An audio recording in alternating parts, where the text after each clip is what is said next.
Doing something I don't do very often, and I should do it more.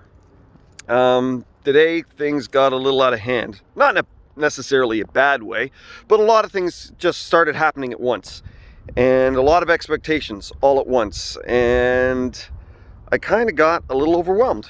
And I went to buy Dozer dog food, and the woman behind the counter couldn't answer what I thought was a simple question, and I got frustrated.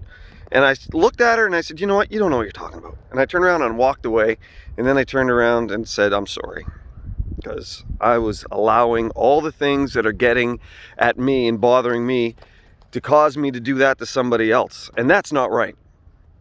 And that's what happens sometimes. We get overwhelmed and we start flailing. And generally the people that are closest to us are the ones that get hit. And sometimes it's proximity, sometimes it's relationship. But when we feel like we're drowning, we start to swing. God's got a remedy for that. It says, be still and know that I am God. So what I did is I decided to take Dozer for a walk. Dozer's going in the wrong direction. Come here, Dozer. Let's go. Come on. And here he comes. Well, there he goes. Taking Dozer for a walk is just basically watching him run back and forth. But God says, be still. Just stop. Just breathe. Just recognize that in all things, God is working things out for your good and His glory.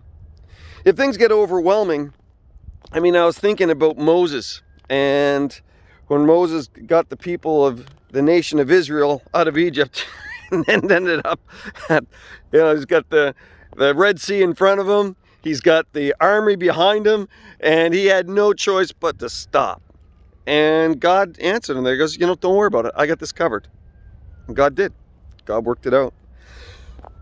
Moses didn't have to lose his cool. Moses didn't have to lose anything. Moses just had to be recognizing that if God is leading you to it, God's going to lead you through it.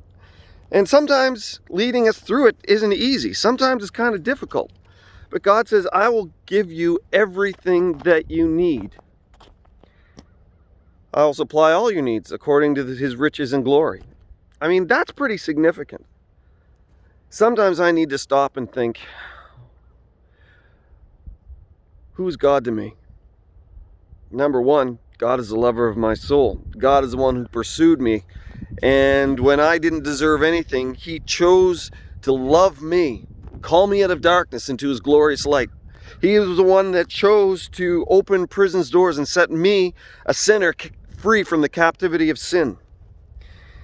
God chose me to give me life everlasting, and not only life in heaven, but the kingdom of heaven on earth, living life to the full.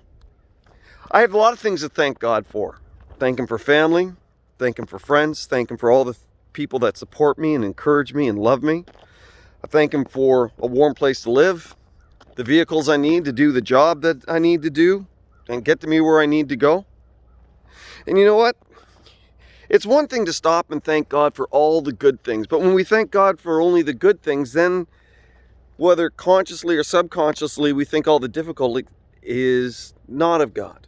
But God says, I'm working all things out.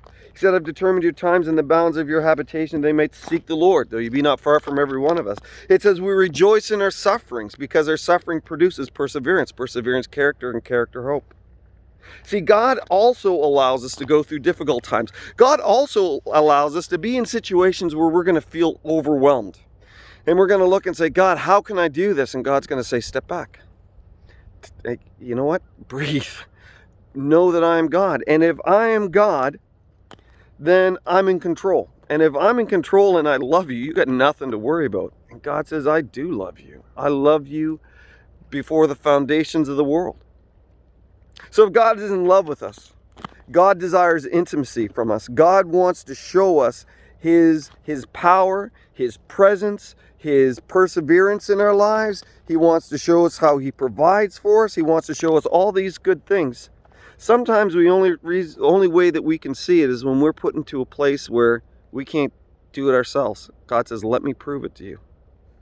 I'm asking God to prove Himself to me. It says, bring all the tithes in the storehouse and see if I will not. God says, if you obey me, see if I will not be faithful to you. Because God is more faithful than we could ever imagine. So I'm asking God, what is it that you want me to do? What is it you're going to do? And God, how can I glorify you in every aspect of my life? Hope that's been an encouragement to you. My break's almost over. I got to get back to work and get those things done that were a little bit overwhelming. They'll get done. And God will be glorified. God bless you. Bye for now.